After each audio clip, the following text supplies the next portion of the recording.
Well, welcome back to another video from Amaphupho farm.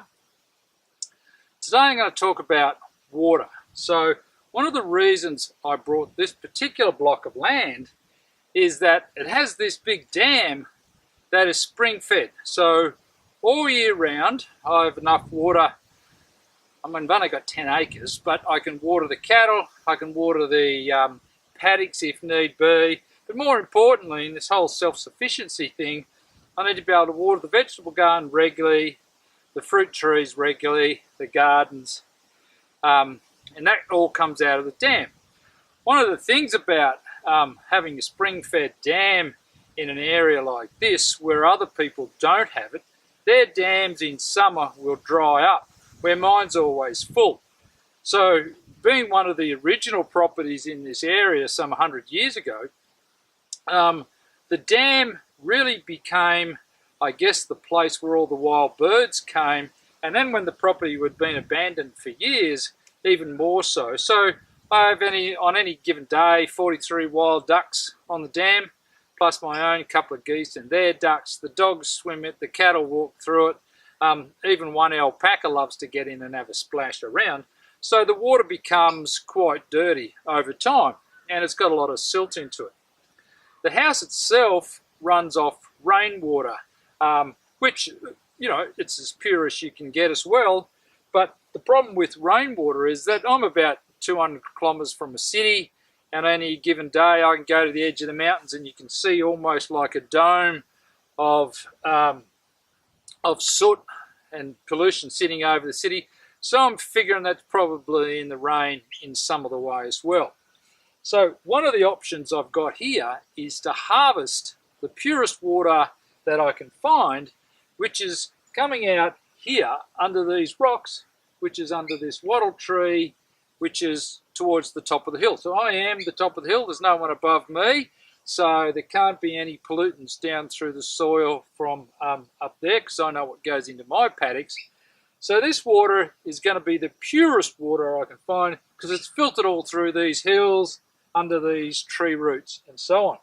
So all I've got to do is get this water that's just trickling out here today, and it changes around. This is quite a big muddy area, and harvest this water so I can make, because what I want to do today is I want to soft cook some bunya nuts, and then I'm going to crunch them up and get the oil out of them. So I want to make that as pure as possible by first boiling them slightly in some pure water, so I can then put them through the machine and get the oil out and know that that's pure, clean oil. I guess you could say it's organic essential oil, because the bunya nuts grow here too, which I'll show you later. Anyway, so what I'm going to do is I'm going to make just a little pool here without upsetting the environment too much. You can see why it comes out here, because it's definitely between rocks.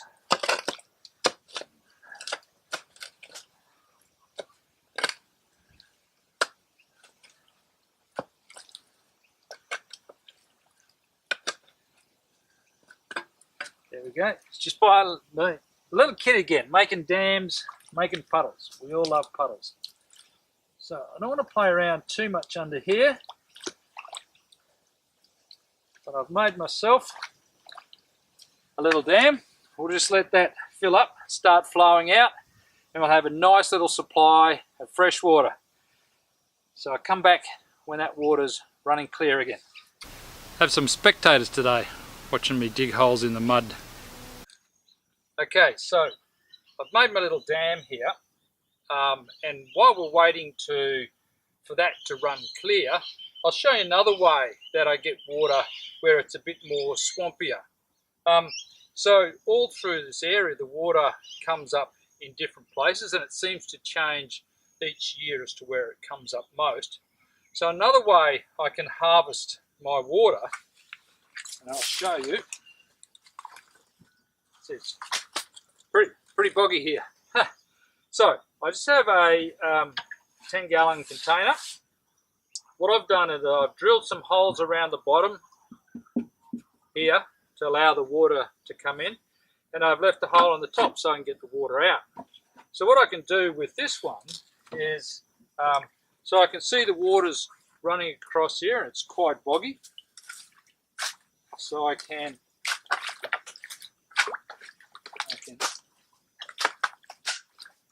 find a nice. Now you might be going, look at all that mud, but here's the good part.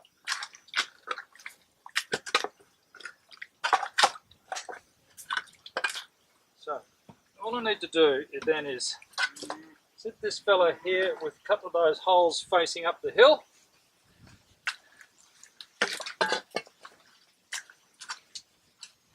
Again, this is going to act like a little dam. Water's going to come, so the mud sits underneath it. The water's going to come up, build around, go in those holes. I'm going to be able to get the water out, put it in my bucket. Just another source of getting it up through the mud so it's nice and clear, straight from the ground. All right, we've got two little dams here going. We've got this little unit going.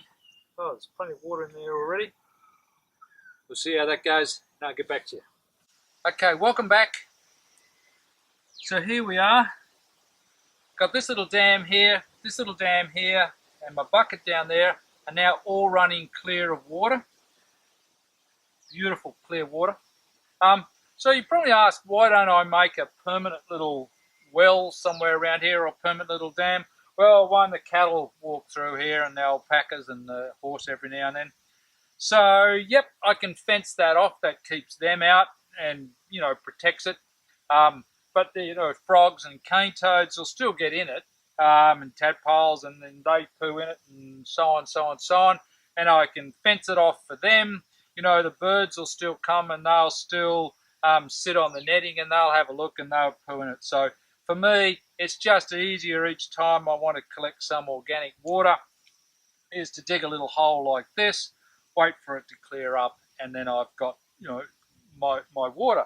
And then I can go on and do it some other place. And that's the other thing. Each wet season, the water seems to come out in a different place around this whole area here. So this is the easiest way for me. So now, beautiful clear water. And you can taste clean water, by the way. That's just absolutely beautiful. So I'm going to spend another hour or so here collecting water, putting it in my bottles, taking it back to store. I could clear it again. I could put this, you know, just through a coffee filter if it was just even a little bit murky to clear it up perfectly.